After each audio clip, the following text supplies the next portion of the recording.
Hey everybody. So today I decided I am going to kind of do two things. I'm going to make okra gumbo using tomatoes out of my garden that I had frozen, and the okra that I got this year from my garden, which wasn't a whole lot. I got 2 quart bags full of okra. I'm still thrilled because it was a test and it worked, growing it in pots instead of in the ground. So today I'm finally going to cook some of that, and I'm just really excited about that. So I'm going to make okra gumbo, which isn't gumbo in the sense it doesn't have the roux and that and the Creole seasonings, the Cajun seasonings. This is going to be just a southern comfort food that I grew up making and eating, and I love it. It's kind of like a tomato, onion, garlic, okra stew. But we also add shrimp to it, so it becomes a meal, and serve that with or without rice. Good stuff. But I also decided, since I hadn't tried out my new food processor, that I'm going to peel these tomatoes. So I'm going to put my frozen tomatoes into the boiling water, and then the skins just slip off. It's wonderful. It's the easiest way I've ever done it. And then once they're slightly thawed, I'm going to see how this food processor works. So I'm going to bring y'all along as I try that all out. And there goes my dog Olive Oil making a noise. So excuse her. All right, so I have now peeled all these tomatoes out of my garden. Most of these I had frozen in a bag in my freezer. Just threw them in, washed them, threw them in the bag, and froze them. And I discovered such a cool little trick to peel them. So if you want to know how to do that, I'm going to put a description in the iCart. It's whichever side it's on. And it just makes it so much easier, because I'd say about 3/4 of these were frozen and took me minutes to put them in the boiling water and slip the skins off with one hand. The others were on my counter that had just finished ripening, and they took a lot longer, and it was definitely 2 hands, and a lot of the flesh stayed on, and so it's just so much better to do them frozen solid into the boiling water. Minutes for a lot of tomatoes. So now I'm getting ready. I'm going to show you what I'm doing. Getting ready to prep everything else. And this is such a simple meal, really. I've got some onion that I just basically cut in half and then in quarters. And I'm going to try my new food processor, and we'll see how it works. And then I have, this is about one about medium-sized head of garlic that came out of my garden. So I'm going to see how this works. So first of all, this is kind of nifty. I didn't even realize it. On this food processor, it has a retractable cord. I'm not sure how I'm going to like it. I think that depends on how easy it is to retract it. So, oh, look at all the pretty lights. So, this is the first time I've tried this at all. So I'm going to throw in all of this onion.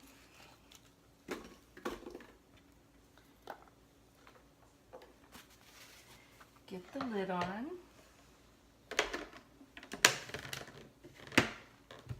Okay, and here we go. It's probably going to be loud.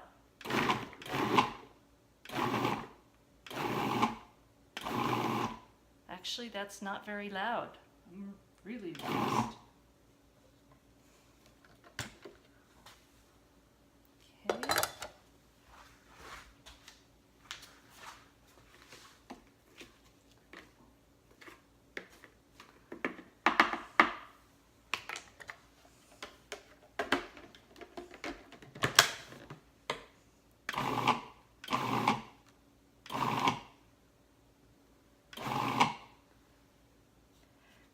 it seems to be doing a good job.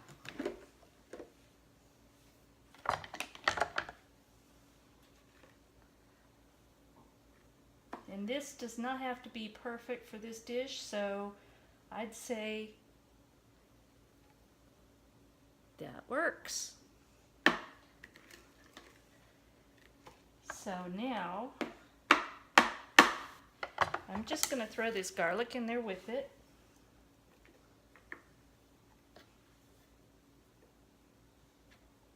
And again, none of this is real crucial as to how it's chopped, because this is a very rustic country style dish.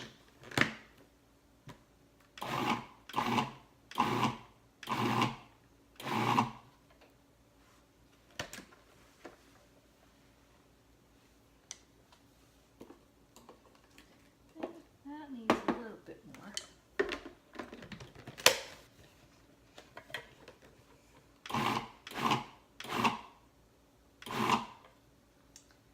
Okay.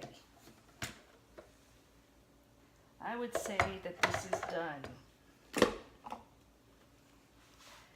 There we go.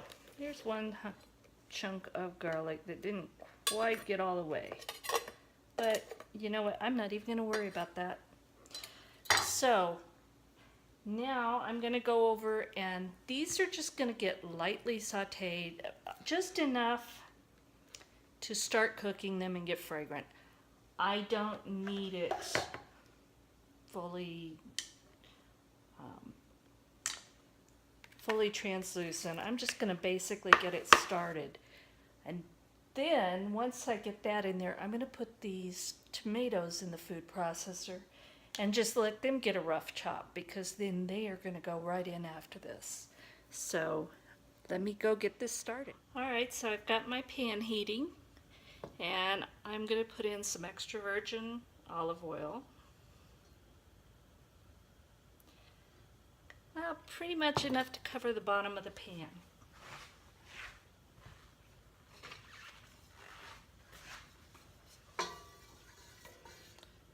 Alright, and in goes this.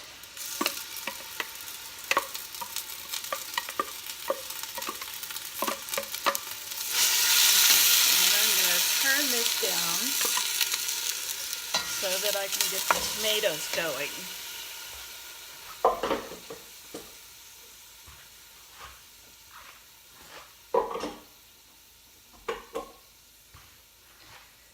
Okay, so I'm going to take you back over there. And this might be messy.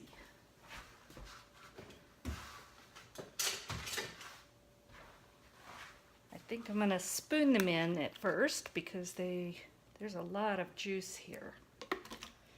These were such beautiful tomatoes. There's a lot of aromas here. But I think I had a lot of celebrities in this too, so they just were the best tomatoes this year.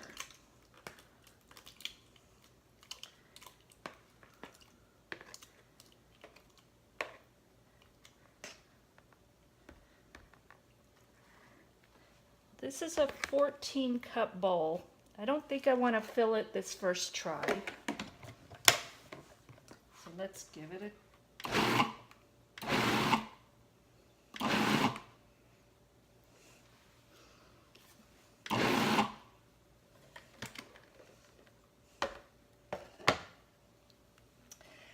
I would say that this is perfect. So I'm gonna blend up the next batch and get these onions, finish them up, and then I'll bring you back when I'm pouring it in.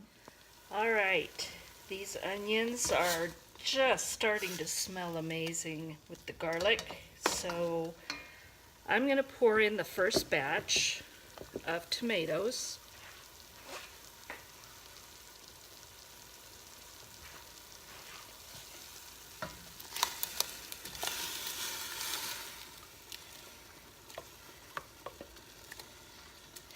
Some of these are still slightly frozen, which is perfectly fine because they're just going to stew now. And I'm going to go get the second batch of tomatoes processed. I'm going to add them, and then I'm just going to let this simmer for a little while. Might add a little bit of liquid. I may even add some chicken stock. Let's see. But for now, I'm going to go get these finished, and then we'll bring you back in a few minutes. Alright, so I have all of the tomato, onion, and garlic in here. And I'm going to add just a little bit of garlic, salt, and pepper.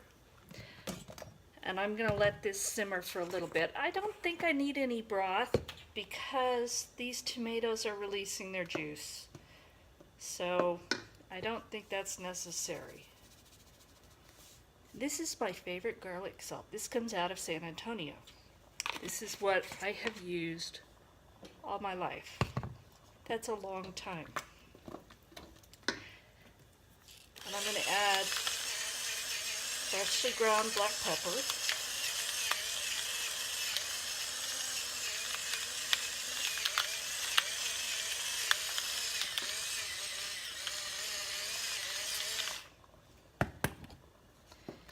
Okay, now I'm just going to turn this down and let it simmer.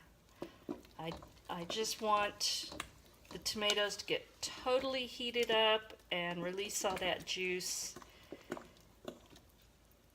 And just let the flavors come together.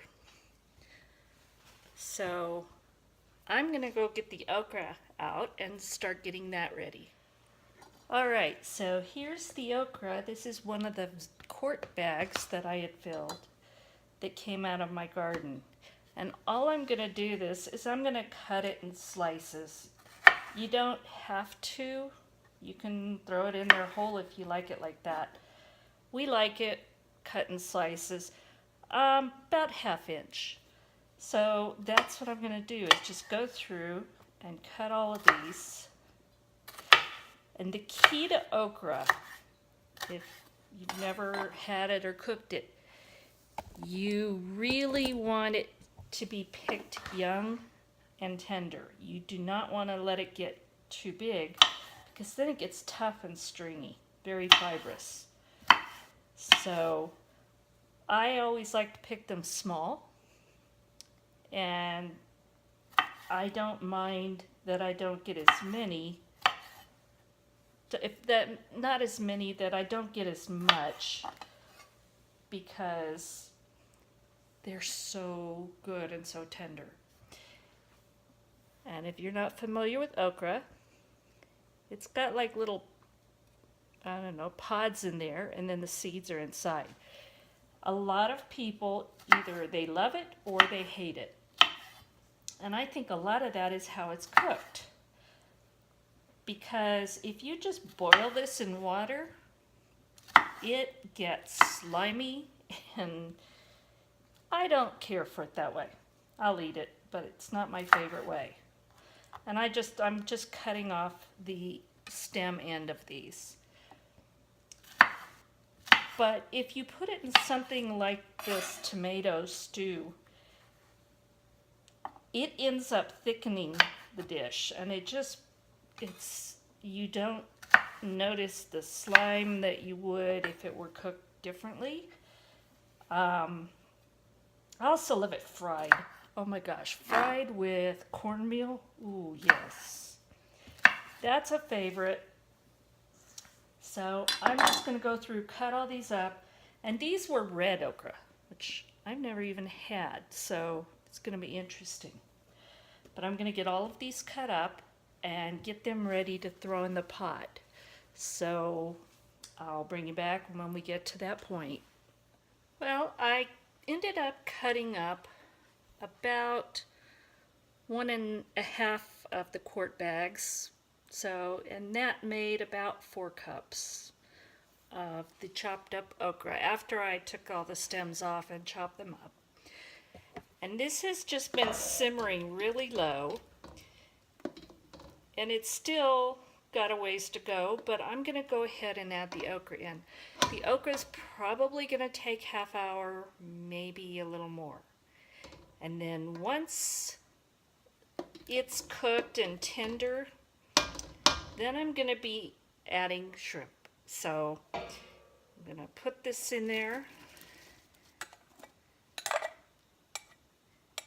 And again, okra is something you're either going to love or going to hate.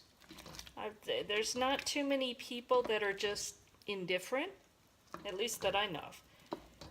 So this is for you guys out there that love okra. So I'm just going to stir that in, and I'm just going to let it simmer for a while. And turn it up just slightly. And before I add the shrimp, I'll adjust any seasonings to it. So I'll see you in a little while. Alright, it's been, it was over half hour. I moved it to a lower burner because nobody was home and I didn't want to add the shrimp yet. So this is what the okra looks like. It changes color a little bit. I don't know if you can see that. Sorry about that. Trying to move the tripod. It changes color slightly. I'm not sure what color green that is, but instead of the bright green, it dulls the color as it gets done. And you check and taste it for tenderness because you definitely want this tender. And this is very hot. I'm going to turn it back up just a touch because I'm going to add the shrimp back in. And this is a pound of Zaycon shrimp. It's Argentinian pink shrimp, and it's really good.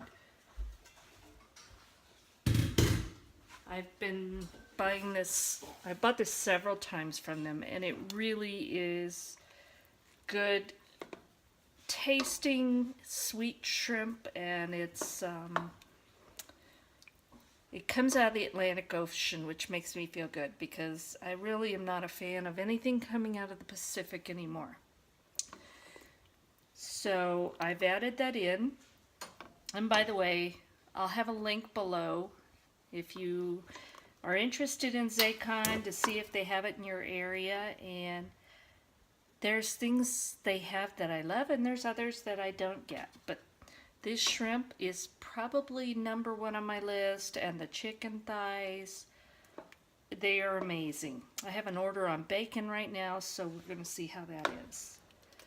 So I'm just going to let this cook, and it won't take long.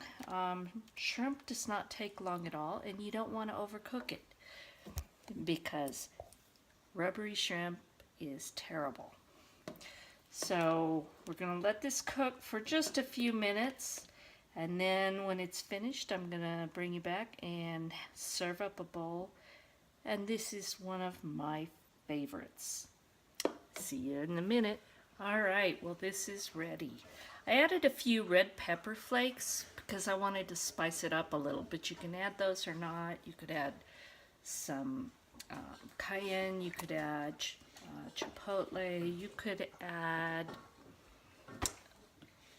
anything you want. I mean, this is just Southern cooking and you make it your own. I believe that very firmly. So we're going to try some. And the shrimp is just done. It's nice and opaque. Let's see if this makes any better to turn that off. Nope, not really. Sorry about this, but that's my lighting. So the shrimp are cooked just perfect, and we're going to get plenty of this okra and more okra because that's the best. Okay, so let's go have a taste. Okay, here we go. This is my Okra Gumbo. I'm going to cut one of these. These shrimp are huge. So I'm going to get some shrimp. I'm going to get a piece of okra. And boy, this is hot. So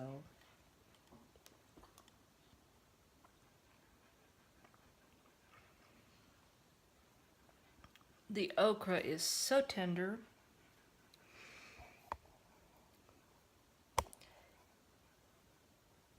It's super tender. It has so much flavor. The shrimp is optional. Growing up, we never put shrimp in it, but you could add chicken. You can add whatever you want. But I do this and it makes a full meal. So I hope you try this. And if you've never tried okra before, this is the way to try it. This or fried, either one. But give this a try. And it's comfort food, it is warming food, and it's oh so tasty. So thank you for watching and enjoy. I hope you enjoyed our visit today, and I hope that you give Okra Gumbo a try. The food processor is going to take some practice. It's much different than my old one. And here's some pictures of my beautiful valley, and if you enjoyed it, please give me a thumbs up, subscribe, and share it with your friends. Thanks for watching.